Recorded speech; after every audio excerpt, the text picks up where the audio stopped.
बिस्मिल्लाहिर्रहमानिर्रहीम। अस्सलाम वालेकुम एवरीवन। उम्मीद है कि आप सब खैरियत से होंगे। आज की वीडियो में हम डिस्कस करेंगे स्ट्रेस इन इंग्लिश लैंग्वेज, या फिर इसको यूँ समझ सकते हैं कि व्हाट इज़ स्ट्रेस। स्ट्रेस क्या होता है, और स्ट्रेस अक्सर कम्युनिकेशन लैंग्वेज या कम्युनिकेशन स्किल्स के पेपर के अंदर आ जाता है। इसके अलावा इसका ताल्लुक स्पीकिंग स्किल्स से है। आज की इस वीडियो में हम डिस्कस करेंगे कि स्ट्रेस क्या होता है, स्ट्रेस की एग्जांपल देखेंगे, फिर स्ट्रेस की जो दो टाइप्स हैं कि वर्ड के अंदर से किस तरह से स्ट्रेस फाइंड करते हैं और सेंटेंस के अंदर किस तरह स्ट्रेस फाइंड करते हैं, और सेंटेंस के अंदर भी किस तरह से स्ट्रेस फाइंड किया जाता है, या दो क्लासेस ऑफ वर्ड्स होती हैं, उसको डिस्कस करेंगे। पर आज की वीडियो की तरफ स्ट्रेस को समझने से पहले मैं आपको बता दूं कि यूट्यूब पे मैंने नया चैनल अपना क्रिएट किया है जो MCQs का चैनल है। इस चैनल के ऊपर मैंने लिंग्विस्टिक्स के और लिटरेचर के MCQs डाले हैं जो कि कम्पिटिटिव एग्ज़ाम्स में आ जाते हैं और या फिर ऑलरेडी आए हुए हैं, जैसे PMS, CSS, IELTS, TOEFL।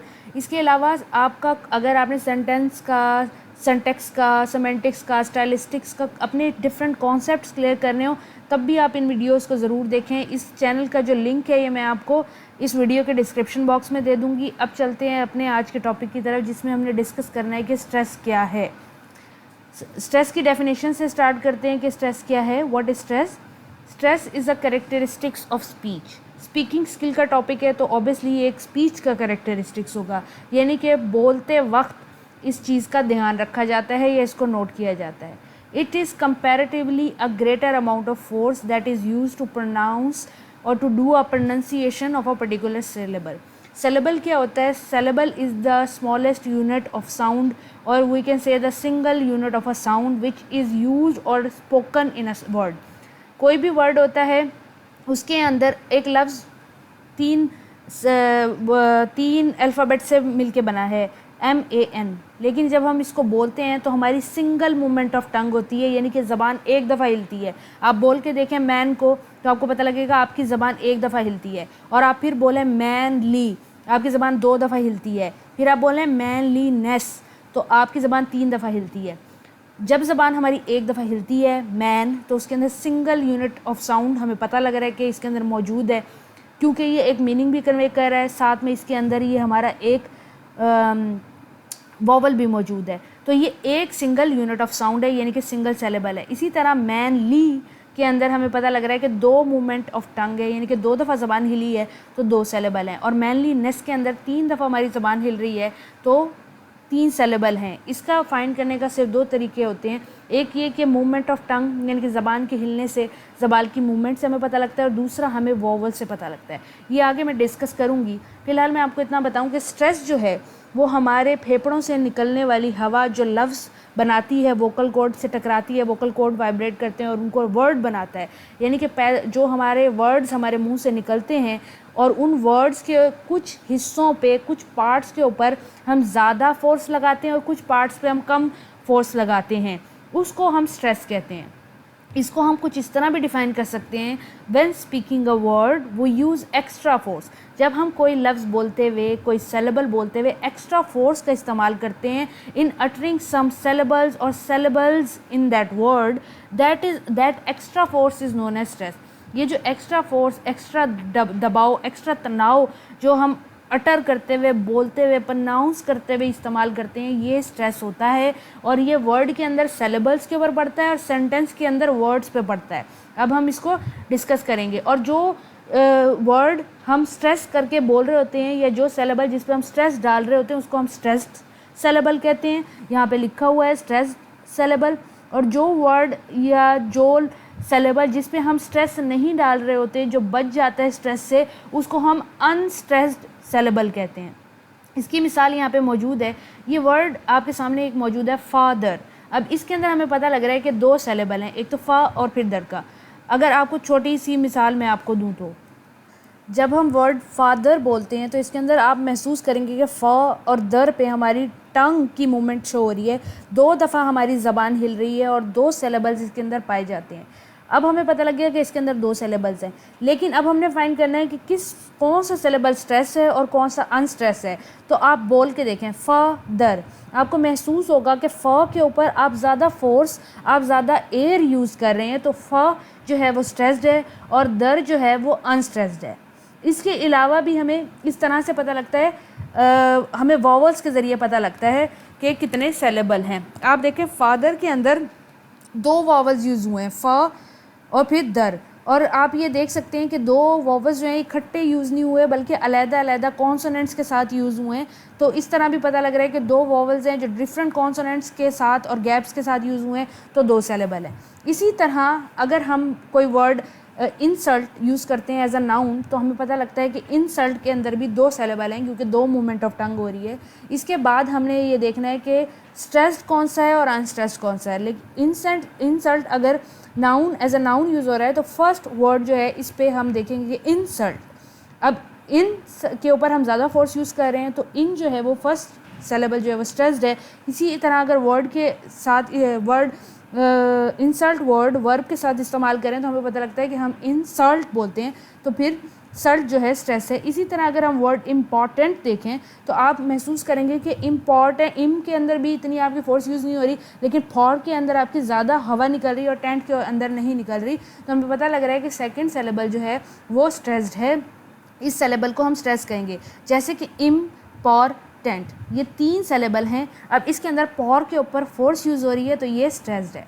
अब हम स्ट्रेस्ड की जो टाइप्स हैं या स्ट्रेस की जो टाइप्स हैं जो कि यूज़ होती हैं डिस्कोर्स के अंदर, प्रैग्मेटिक्स के अंदर या इंग्लिश लैंग्वेज के अंदर, उनको डिस्कस करेंगे। एक तो वर्ड स्ट्रेस स्ट्रेस है इंग्लिश लैंग्वेज के अंदर, और एक है सेंटेंस स्ट्रेस। अगर हम किसी लफ्ज़ के सेलेबल पे स्ट्रेस डाल रहे होंगे तो वो वर्ड स्ट्रेस है, और अगर हम सेंटेंस के अंदर वर्ड के ऊपर स्ट्रेस डाल रहे होंगे तो वो सेंटेंस स्ट्रेस है। इसको मैं आगे इस तरह से समझाऊंगी कि in single word stress is placed on saleable. अगर हम stress in a word find कर रहे हो या इस टाइप से डील कर रहे हो तो सेलेबल्स के ऊपर जो वर्ड्स के अंदर इस्तेमाल हुए हैं, जैसे मैंने आपको ऊपर समझाए हैं वो। इसके अलावा इसके 2 सिंपल रूल्स हैं अगर हम स्ट्रेस इन वर्ड के अंदर ढूंढना चाहें। एक तो मैं आपको पहले ही बता चुकी हूँ कि वॉवल होना ज़रूरी है। वॉवल्स देखते हैं, अगर वॉवल्स कॉन्सोनेंट के गैप से मौजूद होते हैं तो वो स्ट्रेस्ड होते हैं, कॉन्सोनेंट को नहीं देखा जाता। वॉवल मैं आपको बता चुकी हूँ A, E, I, O, U alphabets हैं और बाकी सारे अल्फ़ाबेट्स इंग्लिश के कॉन्सोनेंट है।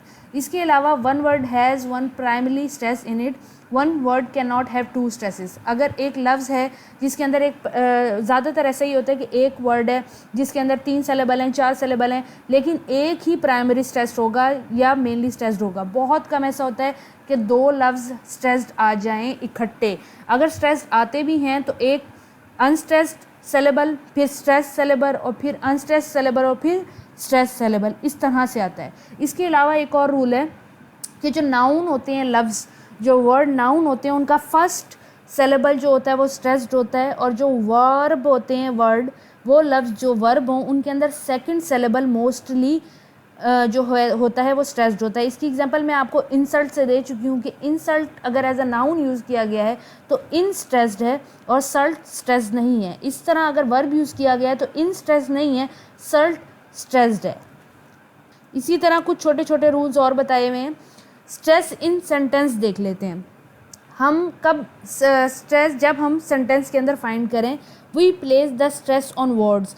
सेंटेंस के अंदर स्ट्रेस जब डाला जाता है जब हम लफ्ज़ों को स्ट्रेस करते हैं, या लफ्ज़, इसको हम प्रोनाउंसिएशन और एक्सेंट से ज़्यादा हम इस पे फोकस करते हैं कि जिन चीज़ों से हम अपना एक्सेंट क्रिएट करते हैं या प्रोनाउंस जिन चीज़ों को हम मेनली करते हैं। इसके एक सेंटेंस के अंदर 2 तरह के वर्ड्स कहा जा सकता है कि स्ट्रेस्ड होते हैं, या यूँ कहा जाए कि एक तरह के वर्ड्स स्ट्रेस्ड होते हैं और एक तरह के वर्ड्स अनस्ट्रेस्ड होते हैं।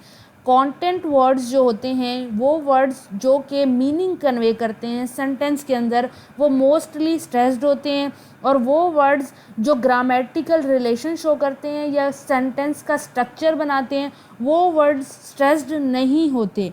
कंटेंट वर्ड वो वर्ड होते हैं जो मीनिंग कन्वे करते हैं, जैसे कि मेन वर्ब्स हो गए, सेल, गिव, राइट, गो। अगर ये सेंटेंस के अंदर आ जाते हैं तो ये स्ट्रेस्ड होते हैं। इसी तरह नाउन के हिसाब से अगर चेयर, बुक, अली आ गया तो ये स्ट्रेस्ड हैं। Adjectives, red, big, interesting. Adverbs आ गया, क्विकली, लाउडली, तो ये। इसके अलावा कोई भी क्वेश्चन का वर्ड्स जो होते हैं, for example why, what, when, how, where, ये सारे स्ट्रेस्ड होते हैं। इसके अलावा वो वर्ड्स एक सेंटेंस के अंदर जो कि ग्रामेटिकल रिलेशन डालने के लिए इस्तेमाल किए जाते हैं, जिनमें प्रोनाउन हो गए, वी, यू, ही, प्रपोजिशन हो गया, ऑन, इट, फ्रॉम, आर्टिकल्स हो गया, a and the, conjunction and, but, because, auxiliary verb do, be, have, या फिर मेन वर्ब्स जो कि हैं is, am, are, was, were, ये स्ट्रेस नहीं होते। इसकी एग्जांपल आपको इन जुमलों से मिल जाएगी। अगर आपके पास जुमला आ गया I am going to college, अब आप देख सकते हैं कि गोइंग इसके अंदर वर्ब है, तो ये यहाँ पे इन्होंने स्ट्रेस शो किया हुआ है। इसके अलावा कॉलेज जो है ये भी हमारे पास नाउन है, तो ये भी स्ट्रेस्ड है। इसके अलावा आई और एम जो हैं और टू, ये प्रेपोजिशन है, ये सेंटेंस का ग्रामेटिकल स्ट्रक्चर बनाने के लिए यूज़ हुए हैं, तो ये स्ट्रेस नहीं है। इसी के साथ द बॉय वर्कड वेल, आप देख सकते हैं कि वेल हमारे पास एडवर्ब, वर्ब और नाउन जो हैं ये स्ट्रेस्ड हैं। इसके अलावा where do you take exercise in the morning, अब हमारे पास अगेन जो नाउन है वो स्ट्रेस है, वर्ब जो है वो स्ट्रेस है, एडजेक्टिव जो है वो स्ट्रेस है, नाउन स्ट्रेस है। इस तरह ये जो भी वर्ड मीनिंग कन्वे कर रहे होते हैं वो स्ट्रेस्ड होते हैं, और जो ग्रामेटिकल स्ट्रक्चर बनाने के लिए इस्तेमाल होते हैं वो अनस्ट्रेस्ड होते हैं। अगली वीडियो इंटोनेशन के ऊपर होगी, और मैं आपको बता दूं कि मैंने YouTube के ऊपर ये चैनल अपना क्रिएट किया है MCQ से रिलेटेड, आप इस चैनल को ज़रूर देखें। और अगर आपको मेरी वीडियो पसंद आ गई है तो आप वीडियो को लाइक ज़रूर करें, अपने दोस्तों के साथ शेयर करें, और इस चैनल को भी सब्सक्राइब कर लें जिस पर मैं ये वीडियो अपलोड कर रही हूँ। अगर आप ऐसी वीडियो और देखना चाहते हैं तो जो भी नोट्स मैंने अपनी वीडियो के अंदर यूज़ करती हूँ वो उसी वीडियो के डिस्क्रिप्शन बॉक्स में एक लिंक की सूरत में मौजूद होते हैं। जब आप उस लिंक पे क्लिक करेंगे तो आप इस नोट्स के PDF को जो मैं इस वीडियो में यूज़ कर रही थी इसको डाउनलोड कर सकते हैं, इसको यूज़ कर सकते हैं। अगली वीडियो तक के लिए अपना ख्याल रखें। अल्लाह हाफ़िज़।